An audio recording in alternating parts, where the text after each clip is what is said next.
in chat. It's wonderful to have you here. This is an ongoing Friday show, and Tea and Chat.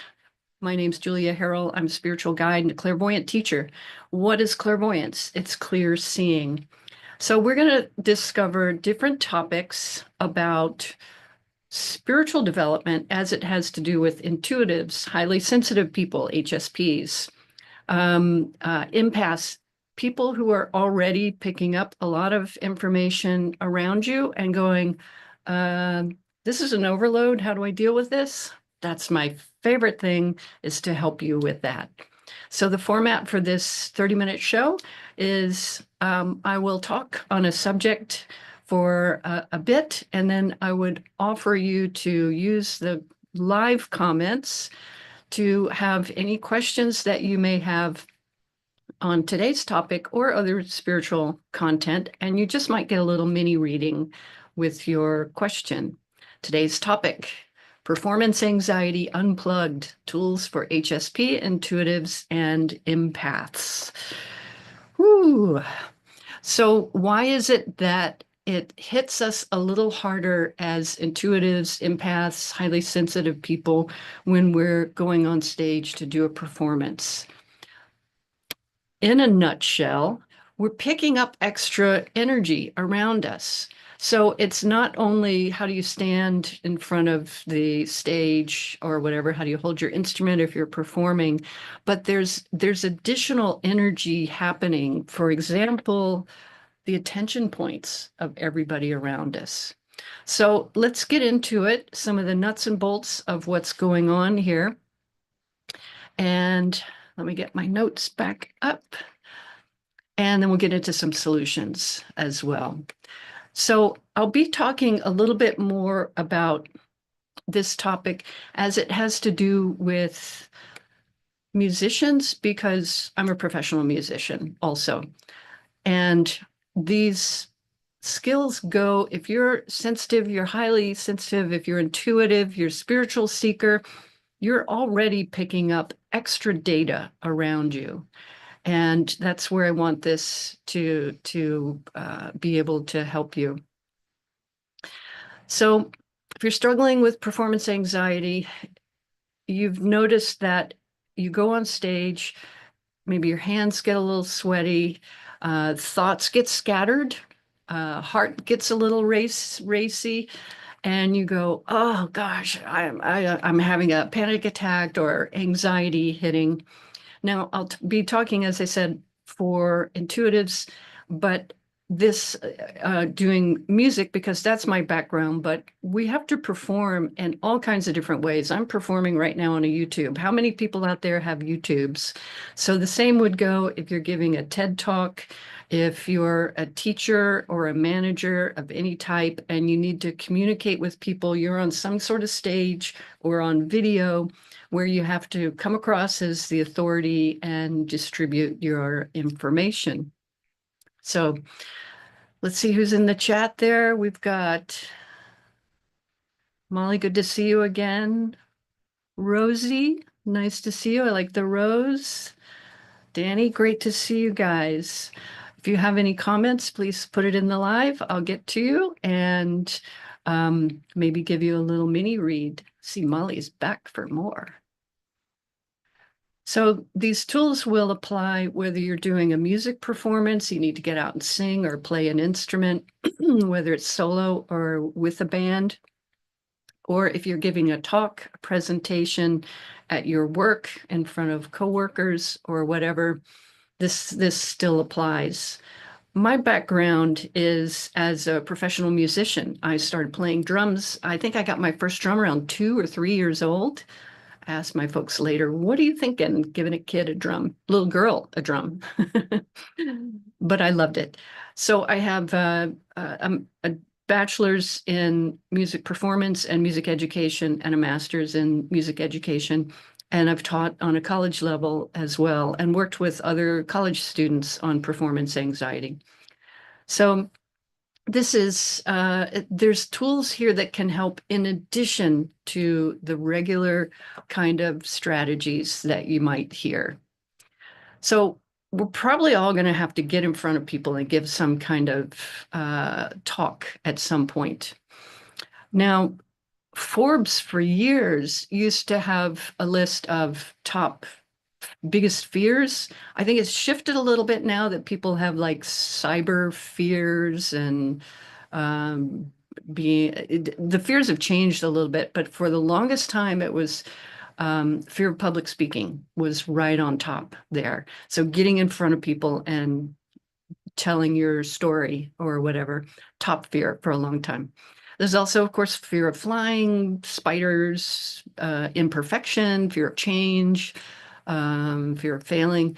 Those are all kind of up there. The thing about performing and speaking is that when we get on stage, there's an audience there, and the interaction of the energy vibration of the audience is what's different for us as sensitives.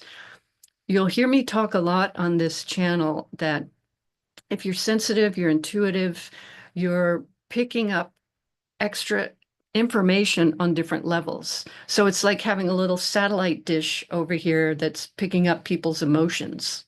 This satellite dish is pointed on the frequency vibration, like if it was a radio dial dialed in 96.4 people's emotions. And you got this satellite dish extra equipment here that's picking up people's emotions. Maybe you have a satellite dish over here that's aware of people's thoughts, people thinking about different things. I'll give an example in a bit. Maybe yours is more aware on more subtle spirit levels. All of that is extra data in overload. So the difference for like a professional musician, when I'm playing at home, I'm practicing my instrument, whether it's marimba or drum set, it's just me in there. But when I'm on stage, now I have, 50 to 1,000 people's energy that's all vibrating with different information strands there coming at me, right?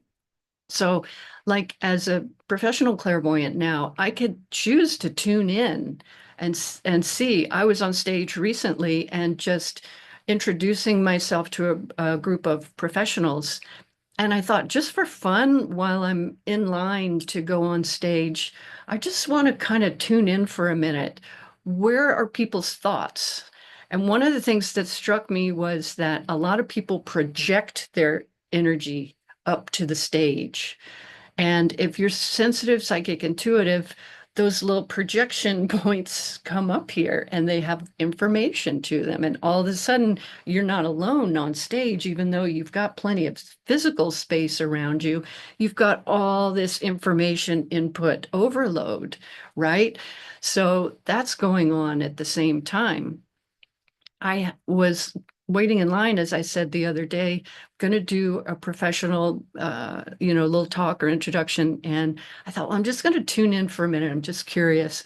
Oh, somebody's got a big white dog. They're worried if they left the door open or the gate open. This is one of the thoughts that I became aware of when I chose to tune in and see where's everybody. Overall, I felt tremendous joy and excitement in the room. The room was set up really nicely, that it's exuberant, it's set for success and excitement. And so I could tune right in and decide to go ahead and have that and match that. That's a trick here too, is you can decide what to match and what not to. But I tuned in and I'm like, oh, this woman has her attention on, did her friend have the baby yet? And then I tune in to someone else that's in the audience. I don't know who it's coming from, but it's just a thought that kind of floats by, and here's another thought that says, I wish I were on stage. Or here's another thought that goes by, she'd look better with a different kind of boots and a different outfit. Probably not wrong. But, I could pick up on each of these different kind of thoughts going by. Let me see what we have over here in the chat. Hello, everyone. Molly, Rosie, thanks for being here. Lots of purple hearts. Love it. Rosie is a big heart person. Rosie has a lot of, probably, Rosie, your heart goes in the room 15 minutes before you do. And a tremendous giver, you're someone, let me give you a little side read here as an example. You're a tremendous giver. You're always the one that kind of the mama bear that people go to find solace, find comfort. They know that you're the rock solid one that they can go to. You're not going to fall apart. You're not going to judge. You're just going to, Rosie's going to be there. Tremendous heart, like your heart walks in the room before you do. Got a little heart again from Rosie. Yeah, probably the mama bear. But the thing that you'd need to watch out for on the other end of that, Rosie, is when you give so much, have you given away and now I'm exhausted. When you have a superpower like being the anchor, being the lighthouse, you don't have to go out to sea with everybody, just stay there and be the lighthouse. But also it's like self-care becomes really important for a big giver like you, right? Because if you're giving that much, you can get to a place where you've overgiven. And now, oh gosh, I'm wiped out and I still need to give and I'll keep giving and I'll keep baking or doing whatever. But make sure that stays in balance, really stays in balance, that you're helping people, that your energy doesn't go out the door with them. Really want to make sure, check in on that. Let's get back to our topic on performance anxiety here. If you're new, you want to comment, say where you're from. If you're having some tea with me, love to hear what you like. If you have a question about self-development, I will address it here in the live, and you might get a little mini read like Rosa there. I'm having a peppermint bark today. It's got a little bit of rooibos and vanilla, which makes it very nice. Performance anxiety for sensitives. The extra trick here, so I was telling that as I got on stage recently to just introduce myself to a group of professionals, just for fun, I decided to tune in on a thought level where they were. Some people are in competition. Most of the room was joyful. And some people had their own things going on. Oh, am I getting a fever? But if you think about it, I'm giving these as an example that all this communication information is going on at the same time that you're supposed to be giving a talk or giving a performance. So why are we getting so overloaded? That's part of the reason. So most of the time we think about performance anxiety, and there's all the stress and scattered thoughts, heart goes racing, sweaty palms, and some of the common advice might be, oh, just know that fear's there and accept it. Don't judge. It's kind of thoughts and it's not practical. For me, it wasn't practical. Reframe your rejection. Look for the root cause. Watch a funny video. That's not a bad idea. You could shake off the nervousness. Yes, these are great for on the physical body level and a little bit on the emotional level, but you're picking up some of these extra data inputs on an energy management level. So those have to be addressed too. I would say for some of the let me just jump over here. Rosie's commenting back. Yes, thank you. Yeah, good. So Rosie, don't give away all of your energy. Make sure you replenish. Give to yourself too. So what are some of the extra techniques that we can do? So physically, some of the things to watch out for, and I did not do this when I was performing. When I was in in college, for example, I gave a lot of performances just all the time. As a music major, you're giving performances, and I did 3 solo performances that was just me for like an hour. One was my junior recital, and then I did a whole marimba recital because I had so much material worked up, and then I did a senior recital. The senior recital is required for music ed majors. So I'm doing all these performances, and the first thing here on my list I did not do is turn down the sugar and the caffeine because when you start getting into tuning in to all the people and their energy towards you, then it jacks up your space right away. So I would say on a physical level, easy with the caffeine. I'm not going to say totally don't do it because then you might get a headache, but have like at least half that day. I would avoid sugar a couple hours before for sure. You know, practical things like yoga, qigong and stuff. One of the things about those exercises is that it gets you to focus here for a minute and not just kind of zoning out and then picking up the whole room that's coming in and all the attention of your friends and followers or whatever that are coming to the space, all of their attention, all of their anxiety, all of their hopes for the talk or the performance or whatever.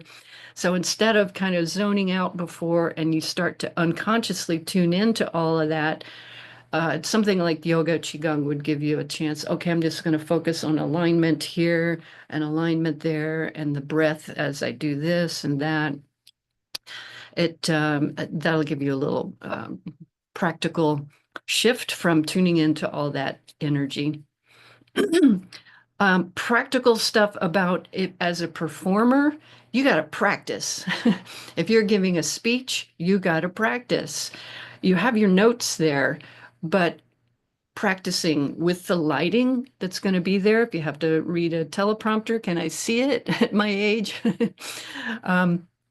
For me as a performer, practice in the outfit you're going to wear. You know, drums are very physical. If I can't bend my arms to get to the instrument, that's going to be really distracting.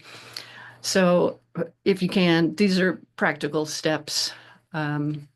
Practice in the lighting and everything with that. Then let's look at the energy part of it. Before I get into the energy part, just as a reminder, no class, no live next week after the holidays. I hope everybody has a wonderful, wonderful holiday season. Hanukkah and Christmas, or first day of Hanukkah and Christmas happen on the same day. So it's going to be like a nice big energy kick for you. Look for the miracles. If you haven't like, share, subscribe, hit buttons, do all that. And make sure you're following my newsletter. The link is below, 𝗕𝗓𝗓𝗓𝗏.com. Just scroll down. Make sure you're getting the newsletters. I got the biggest sale of the year going on right now on one-to-one readings, which are also very much a healing. And then a lot of classes coming up in January. So we'll get into the practical steps for energy workers here in a sec. Let me just check. Molly, good to have you here again, too. You're in New Jersey. Probably got snow there. Molly, thanks for the hearts there. Good to see you. Peace, love, and rocket ships. No, I'm looking at the emojis. Peace, love, and a bird of peace. Yes, that's my thing here. I love that. Yeah, let's look for the silver lining this time of year. Performance anxiety. Somebody pointed out to me too that when we go in to be around family, do we go into a performance like, oh, I'm supposed to be that character in the book that somebody else wrote? Or can we decide a little bit more this year? I'm going to be a little bit more myself. Even if somebody else doesn't agree, can I be a little bit more myself? Maybe not all the way around family yet, but I can be a little bit more myself. Molly says, I wonder if performance anxiety might also be tied to bringing the workday or week back home and not wanting to, struggling with this lately in my nursing job. Oh my God, of course. Nursing is a perfect example. Molly, you're another person that really cares deeply about people, and that's how you got into that work. You're someone that is, you naturally care and support for people also. You've got that whole mother vibe around you too. Caring for others is like built in. And you're strategic too, which is nice. You're in your mind space. It's like it's not all just heart. I'm gonna take care. It's strategic. It looks like so. The way you care for people, you think about it for a minute, and you go, okay, if we do this, and then this, and then this, and then this, then we have that.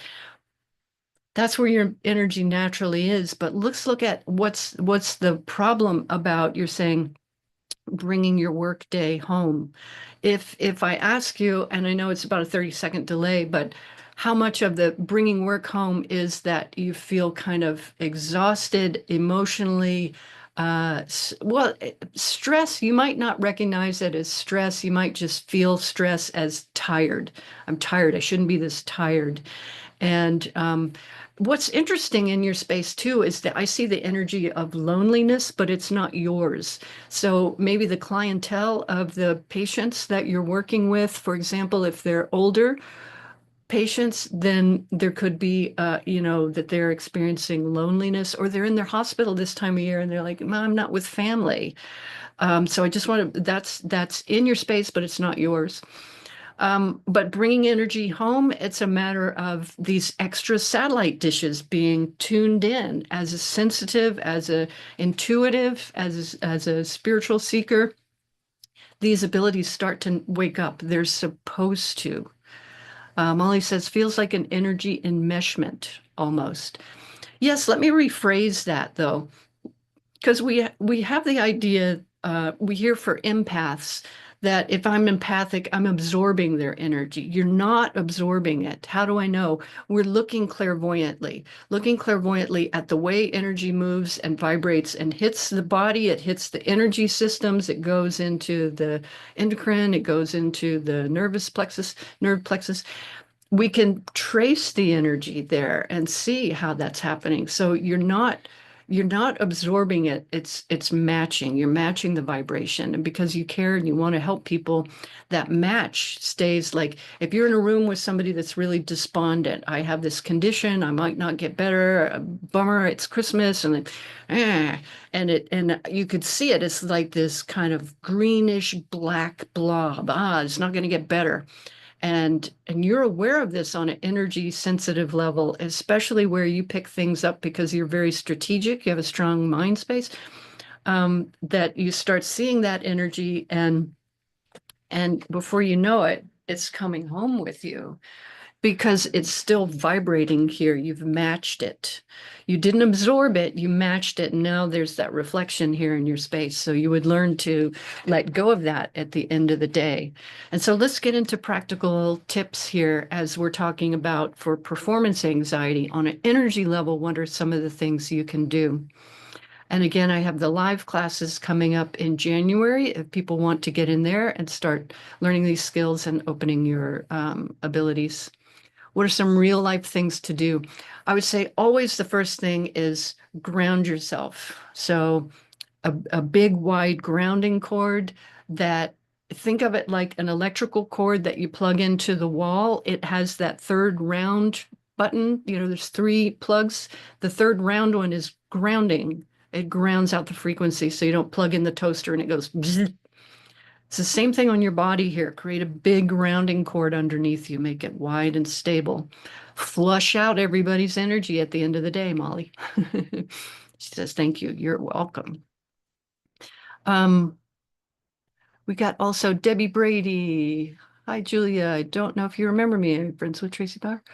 First time catching you. Great to have you here, Debbie. Oh, yes, I do remember you. Yes. Yes, you're a big helper too, and very strategic, very technical. There's a lot of technical stuff in your head, man, a lot of technical stuff. And you know these skills too, and you know how to ground yourself and manage and everything. Yeah, you might have some career shifts coming up. So what are the practical steps we can take? Performance anxiety. First thing, ground yourself, like that grounding in the plug that you have an electrical socket in the wall. This plug goes down to the center of the earth. That's a recycling spot. Don't go just 2 feet down, 5 feet down. Go to the center of the earth. First thing. Second thing you really need to be aware of as a sensitive, intuitive person when you're performing is everybody's attention points that are coming towards you on stage or even on the Zoom. You can get like bowled over by everybody's energy coming towards you. Be mindful that you're not projecting your awareness out to them. I know there's some types of like sales groups that want you to project your energy. You can have the karma if you want to do that, but I don't recommend it. Rather, have your energy awareness in the middle of your head. From here is where you have the clear access to like being in the flow, being in the download moment. If your energy awareness, you're trying to project, I want you guys to like me, or project, I want you guys to understand this. If your awareness leaves that center of head, you're out in everybody else's noise field of their intentions. This person's lost dog. This person's got a sick baby. This person wants to network like crazy. You're picking up all of that if your awareness is out of the center of the head. So that's the second thing. I'd really be mindful about that. Third is just like a professional skier or a professional athlete would sit and they would visualize themselves maybe going down the bobsled thing or whatever. There's a version of that you could do. One is like, imagine painting the walls of the room that you're performing in your favorite color. It's an energetic visualization that this room is now, I really love like a soft mauve pink or something like my curtains here. Maybe I want to have I'm just going to imagine all the walls, the floor and ceiling being in this really nurturing color vibration for me that feels super supportive, that feels like energetically, it helps me to stabilize my energy and really be right here in the moment. So these are some practical steps that I would do on an energy level. On top of that, on a physical level, of course, practice whatever it is you want to do. One more thing I would say for musicians, just on a practical level, is that Molly says she loves the pink too. Yeah, that's my curtains right there. On a practical level, if you're a musician, know that and if you're giving a physical performance like that on an instrument, like I'm a drummer, that as soon as you get in that room and your energy starts ramping up, no caffeine or less caffeine.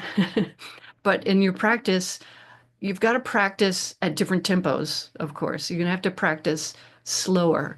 Practice when you're nervous at a slower tempo and stay right with the metronome. But you also need to practice faster so that when you get in there and you all of a sudden you're a little more amped up because you're aware of all this other stuff.